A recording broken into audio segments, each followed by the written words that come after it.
ईमानदारी से कहें तो जर्मनी में ज्यादातर छात्र पढ़ाई में फेल नहीं होते। असली संघर्ष पैसे में होता है। यहाँ अपने फ्लाइट टिकट बुक करने से पहले, अपने वीजा का जश्न मनाने से पहले आपको एक सवाल का जवाब देना होगा। जर्मनी को वास्तव में कितने पैसे की जरूरत होती है? आज मैं असली आंकड़ों, असली लागत के विभाजन के बारे में बात करने जा रहा हूँ। हे दोस्तों, मैं मनदीप हूँ और मेरे चैनल का नाम मनी इन जर्मनी है। मैं जर्मनी में रहने वाला एक अंतर्राष्ट्रीय छात्र हूँ। आज मैं विस्तार से चर्चा करने जा रहा हूँ कि जर्मनी आने के लिए हमें कितनी सटीक राशि की आवश्यकता होती है। चलिए उन खर्चों के बारे में बात करते हैं जो आपकी प्रक्रिया शुरू करने से पहले होते हैं। APS fees. यह एनवीआरपी अनिवार्य कदम है और ये जर्मनी आने का प्रारंभिक कदम है और इसके लिए ठीक 18,000 रुपये लगते हैं। आपको इस प्रमाण पत्र के लिए भुगतान करना चाहिए। सिर्फ ऑनलाइन प्रमाण पत्र के लिए आपको अपने दस्तावेज एपीएस शाखा में भेजने की आवश्यकता है और इसके लिए 3 प्रतियां और स्पीड पोस्ट जैसे डीटीडीसी के लिए यह लगभग 1,000 लेता है। एपीएस के लिए यह 90,000 रुपये है। आईएलटीएस की बात करें तो आईएलटीएस की लागत लगभग 17,000, 15 से 17,000 है। 17,000 और 1 महीने की कोचिंग के लिए यह लगभग 6,000 है। फिर यह लगभग 23,000 है। इससे पहले कि आप अपनी प्रक्रिया शुरू करें, इससे पहले कि आप विश्वविद्यालय के लिए आवेदन करें, आप लगभग 40,000 खर्च कर रहे हैं। लगभग 40,000, 23 प्लस 19, 39,000। विश्वविद्यालय के लिए आवेदन करना, आपके पास आपका एपीएस है और आपके पास आपका आईएलटीएस है और आपको विश्वविद्यालयों के लिए आवेदन करना है। हाँ, मैं आप लोगों से सहमत हूँ, सार्वजनिक विश्वविद्यालय मुफ्त है।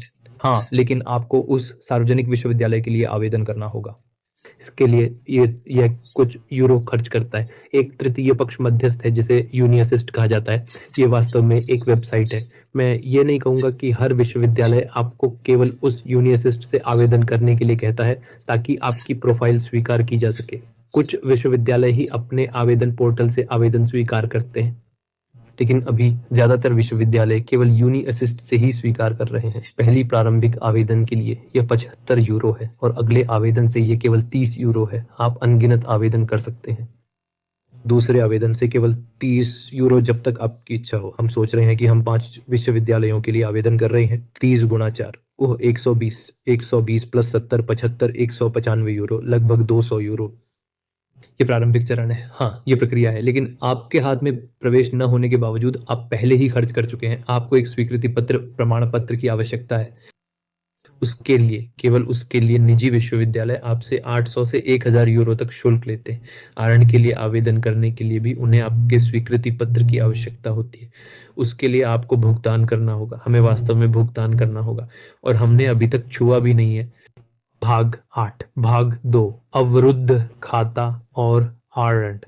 जर्मनी को धन का प्रमाण चाहिए। हर देश को धन का प्रमाण चाहिए, लेकिन सबसे बड़ा अंतर यह है कि उन्हें यह आपके जर्मन बैंक खाते में चाहिए, न कि आपके देश के बैंक खाते में। आपको अपनी मुद्रा से यूरो में जर्मन बैंक खाते में स्थानांतरित करना होगा। तभी इसे धन का प्रमाण माना जाता है। हमें कितना पैसा ट्रांसफर करना है? 11,904 यूरो। वास्तव में पैसा आपका है। आपके पास इसे खर्च करने का अधिकार है, लेकिन अपने देश में नहीं। तो जब आप जर्मनी आते हैं तो 3 सबसे लोकप्रिय बैंक है जो आपके ब्लॉक्ड खाते की राशि रखते हैं। एक है एक्सपैट्रियो, दूसरा है कोराकल और फिना बैंक। यहीं पर वास्तविकता सामने आती है, क्योंकि अचानक राशि हजारों से लाखों में चली जाती है। यहीं पर छात्र चुपचाप घबरा जाते हैं। आपको लोन मिल गया है और आपने विश्वविद्यालय की फीस चुका दी है। आपके पास प्रवेश है, आपके पास ब्लॉक की गई राशि, पत्र, स्वास्थ्य बीमा, यात्रा बीमा, प्रवेश पत्र, एपीएस, आईएलटीएस, पासपोर्ट है। अब भाग 3 पर आते हैं, वीजा आवेदन और आगे की प्रक्रिया, फ्लाइट टिकट। अब वीजा आवेदन आता है। मैं इसे सरल शब्दों में समझाऊंगा। सरल शब्दों में, वीजा आवेदन के लिए सीएसपी पोर्टल पर 1,024 रुपये भारतीय रुपये चार्ज किए गए हैं।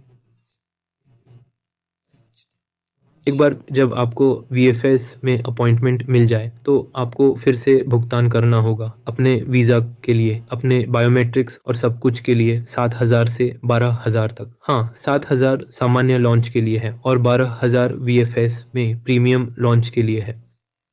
आपकी आपकी प्रक्रिया पूरी हो गई है, आपके दस्तावेज की प्रक्रिया पूरी हो गई है और आप घर वापस आ सकते हैं। अब आप लेट सकते हैं। जब आपके हाथ में वीजा आ जाता है, उस मुस्कान के साथ, उस खुशी के पल के साथ आप अपनी फ्लाइट टिकट बुक करते हैं।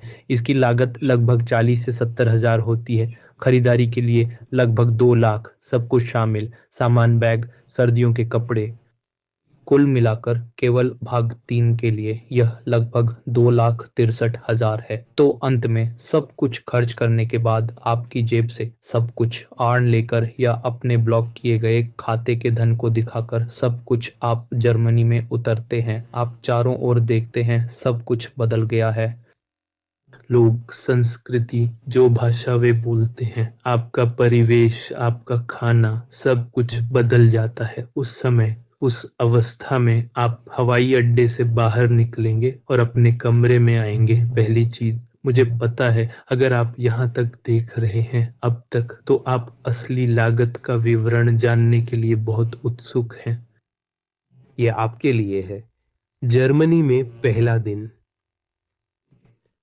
जब आप हवाई अड्डे से बाहर आते हैं तो आपको एक टिकट खरीदना होता है। इसकी कीमत लगभग 10 से 16 यूरो होती है। आपको 4 टिकट मिलेंगे। दूसरी चीज है खाना। जब आप पहुंचते हैं, आप अपने कमरे में आते हैं, अपने बैग रखते हैं और आप भूखे होते हैं या आप खाना नहीं बना सकते, तो आप कुछ खाना खरीदेंगे। मैं लगभग 10 यूरो का अनुमान लगाऊंगा। और उसके बाद आप अपने घर कमरे में वापस आए। आज से ये आपकी जगह है, आज से ये आपका कमरा है। आपको किराया देना होगा। सही है। किराया इस पर निर्भर करता है कि आप कितने लोगों के साथ साझा कर रहे हैं और ये इस पर निर्भर करता है कि कमरे में कितने लोग साझा कर रहे हैं। मैंने इसे लगभग 500 यूरो के रूप में लिया। यहाँ हमारे लिए कुछ बहुत प्रासंगिक आता है, जमा। जमा आमतौर पर आपका 1 महीने का किराया या 2 महीने का किराया होता है। हम इसे 500 यूरो मान लेंगे। अब तुरंत आपका इंटरनेट और आपका फ़ोन काम करना बंद कर देते हैं। तब आपको समझ में आता है कि आप एक अलग देश में हैं। आपको 10 से 20 यूरो में एक अस्थायी सिम मिल जाएगी, अनमेल्डुंग के बाद। अनमेल्डुंग का मतलब है पंजीकरण। अनमेल्डुंग के बाद, और जब आप अपनी यूनिवर्सिटी जाते हैं तो आप अपनी स्वास्थ्य बीमा और सब कुछ करवा लेते हैं। आपको अपना छात्र पहचान पत्र मिलता है, आपको अपना डॉयचे बान टिकट मिलता है, सब कुछ हो जाता है। फिर आपका मासिक बिल इस तरह होता है। 500 आपका कमरे का किराया है, 150 आपकी स्वास्थ्य बीमा है, 20 यूरो आपकी सिम के लिए है, आपको इसे अपने अनुबंध में लेना होगा। रेडियो टैक्स 10 यूरो अगर आप 2 लोगों के साथ कमरा साझा कर रहे हैं, और किराने का सामान जो आपको लगभग 100 से 150 यूरो का पड़ता है। वास्तविक आमतौर पर आप 700 से 900 यूरो प्रति माह खर्च कर रहे हैं, चाहे आप बड़े शहरों में हों या टियर 2 टियर 3 शहरों में। जर्मनी अमेरिका यूके से सस्ता है? नहीं, बिल्कुल नहीं। जर्मनी संरचित है। यदि आप सब कुछ योजना बनाते हैं तो आप यहाँ बहुत स्थिर महसूस करेंगे। यदि नहीं तो आपको वित्तीय स्थिरता की समस्याओं का सामना करना पड़ता है जो आपके मानसिक स्वास्थ्य को प्रभावित करती है। इससे पहले कि आप कहें मैं जर्मनी आ रहा हूँ, खुद से पूछें, क्या मैं दबाव को संभालने के लिए वित्तीय रूप से पर्याप्त स्थिर हूँ या नहीं?